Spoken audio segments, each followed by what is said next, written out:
భద్రాద్రి కొత్తగూడెం జిల్లా మణుగూరు లంకమల్లారం గ్రామ పంచాయతీలలో సర్పంచ్గా కాంగ్రెస్ అభ్యర్థి పూణెం రమేష్ ఎన్నికయ్యారు. ఇక అయితే 5 గ్రామానికి చెందిన స్వతంత్ర అభ్యర్థి పార్కివి ఓటమి పాలయ్యారు. ఈ నేపథ్యంలో ఒకరిపై ఒకరు పరస్పరం దాడికి దిగారు. సర్పంచ్గా ఎన్నికైన పూణెం రమేష్ అనుచరులతో ఇద్దరికి తలలు తీవ్ర గాయాలైనట్లు తెలుస్తోంది.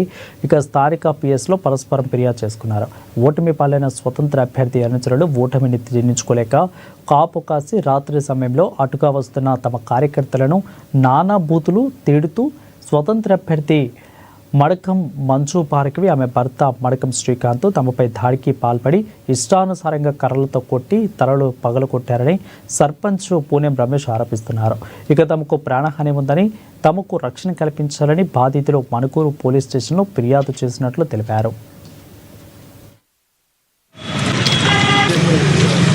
బెదిరించడం కాకుండా స్థానిక గ్రామస్తులను గ్రామ ప్రజలను కూడా మా యొక్క కాంగ్రెస్ పార్టీ కార్యకర్తలపై కూడా బెదిరింపులకు పాల్పడుతూ వాళ్ళు ఎక్కడికి వెళ్ళినా గానీ ఒంటరిగా వచ్చే సమయాన్ని చూసి మళ్ళీ టార్గెట్ చేస్తూ మీ వల్లే మేము ఓడిపోయాము, మీరు చేయబట్టే మేము ఓడిపోయాము, అసలు వాడిని ఎందుకు గెలిపించారు, వాడికి ఎందుకు ఓటేశారు అని చెప్పేసి మళ్ళీ రాత్రి సమయాల్లో మద్యం సేవించి దారి కాపు కాసి మళ్ళీ మా యొక్క అనుచరులను మా యొక్క కార్యకర్తలపై కర్రలతో దాడి చేసి మళ్ళీ హత్యా ప్రయత్నం చేయడం జరిగింది.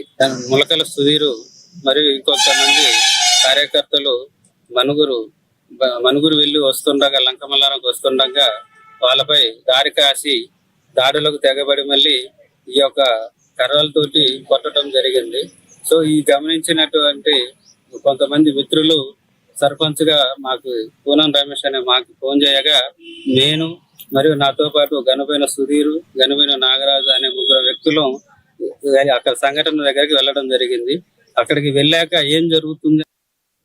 భద్రాద్రి కొత్తగూడెం జిల్లా అశ్వాపురం మండలం పోలీస్ స్టేషన్